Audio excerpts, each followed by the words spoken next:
जैसे वो दोस्तों, मैं राहुल खन्ना के इस वीडियो में आपका स्वागत है। सबसे पहले पोला बड़गा त्योहार की, बड़गा पंडुम की आपको सभी को हार्दिक बधाई।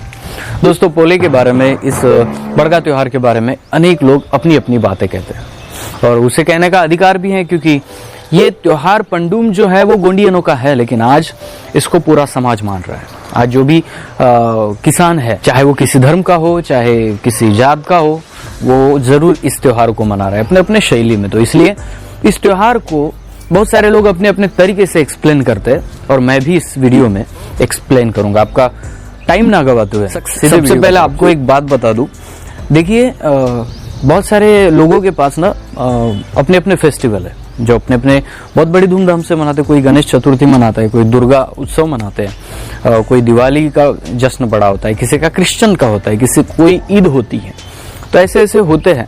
इनके जो पंडुम होते हैं, इनके जो त्योहार है, पंडुम नहीं कहेंगे हम, त्योहार है, तो त्योहारों में कहीं ना कहीं इनका गाढ़ा अर्थ छुपा होता है। लेकिन इंडिया का ट्राइब कल्चर इसलिए विशेष है कि उसके पंडुमों में खेती के काम आते हैं। बिल्कुल। चलो आपको एक ऐसे काल में ले जाऊं जिस काल में खेती का उगम शुरू था। अगर मैं उस सिचुएशन में हूं जहां पे ना लिखना है, हमें पता भी नहीं है कि लिखा कैसे जाता है, क्योंकि वहां पे लिपि अवेलेबल नहीं थी उस काल में, जिस काल में खेती का शोध हुआ। वहां के कोयतुर समुदाय ने जब खेती का रिसर्च किया या खेती कैसे करते हैं, ये धीरे धीरे वो सीखने लगे। ना उसके पास कोई बुक था, ना उसके पास कोई टेप रिकॉर्डर था, ना वीडियो रिकॉर्डर था।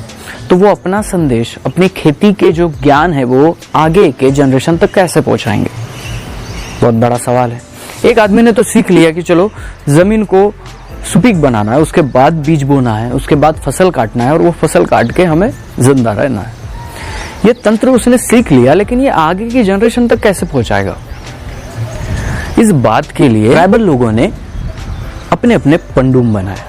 जी हाँ दोस्तों, और उनके ज्यादा से ज्यादा पंडुम यह खेती विषयक ही है और उस पंडुमों में उसका अर्थ छुपाया गया। जब उसकी 10वीं जनरेशन आई, 12वीं जनरेशन आई या 20वीं जनरेशन जब आई, तब उन्हें एक ही पता था कि इस टाइम पे एक पंडुम आता है। हर पंडुम है तो वहां पे वो नांगर चला के देखते हैं। इसका अर्थ उस जनरेशन को ये पता लगने लगा कि नहीं, नांगर सशक्त है कि नहीं, हम खेती कर सकते हैं कि नहीं, नांगर कैसे चलाना है, उसकी पोजीशन क्या है, हमें बैल कितने काम आता है, खेती विषयक जो भी प्राणी है या औजार है, उसके बारे में सतर्क किया जाता है हर पंडुम में। और इसीलिए इन सभी पंडुमों का यह भी एक महत्वपूर्ण त्योहार है, जिसे हम आपकी भाषा में पोला, पोरा, बड़गा ऐसे अनेक नामों से देखते हैं। इसे अलग भाषा में नाटे ढोर मेंढाल पेन भी कहते हैं। नाट यानी गाव, ढोर यानी बैल को बताया जाता है और मेंढाल पेन यानी जो होता है रक्षक होता है। तो एक्चुअली इस बैल को एक तो शंभू शेख के साथ दिखाया गया था। आपको पता है, शंभू शेख भी जब इतने बड़े पंचकंठ के राजा शंभू शेख, जिन्होंने मुनसुलसर्री आपको दी है, वो कृषि प्रधान, क्योंकि वहां पे जो समाज था ना, पूरा का पूरा कृषि प्रधान था और इसीलिए शंभू शेख ने भी सबसे ज्यादा महत्व कृषि में काम आने वाले कोंदा को दिया, जिसे नंदियाल कोंदा हम कहते हैं, कोंदा। और इसके लिए लोग जो अर्थ निकालते हैं कि हम खेती में काम आने वाले बैलों को महत्व देते हैं, उनको सजाते हैं, उनकी पूजा करते हैं, उनको मानते हैं, उनका आदर करते हैं। बहुत बड़ा पॉइंट है। लेकिन दोस्तों, इससे भी बड़ा पॉइंट ये है कि आपने बीज बोया, ट्राइबल लोगों ने बीज बोया, इसका मतलब ये नहीं है कि उनका काम हो गया। बीज बोने से, वो छोटा होने से, थोड़ा बड़ा होने से और थोड़ा बड़ा होने से हर एक पंडुम तैयार है। एक बीजा पंडुम आता है अखाड़ी में, थोड़ा सा आपकी जो धान की फसल है वो बड़ी हो जाती है। उसके बाद धान की फसल बड़ी होती है, उसमें धान के साइज के अंकुर तो आते हैं, बट उसमें कुछ भरा नहीं होता, वो खाली होता है।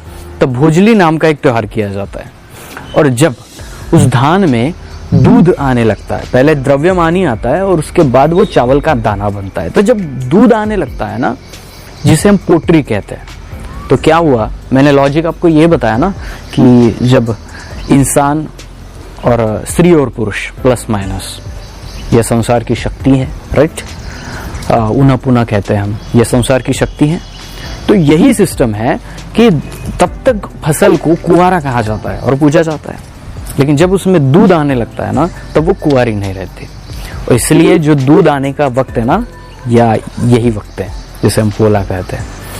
दोस्तों, बहुत सारे गांवों में अपने अपने तरीके से होते हैं, लेकिन मैंने जब जानकारी निकाली छत्तीसगढ़, MP, यहाँ वहां से, तब मुझे ये पता चला कि मेन कंटेंट जो है वो फसल को पूजने का है, जिसे हम पोट्री कहते हैं। महाराष्ट्र में जैसे दूध आने लगता है, वो दाना भरने लगता है अंदर से, तब उसे पोट्री आ रही है ऐसा कहते हैं।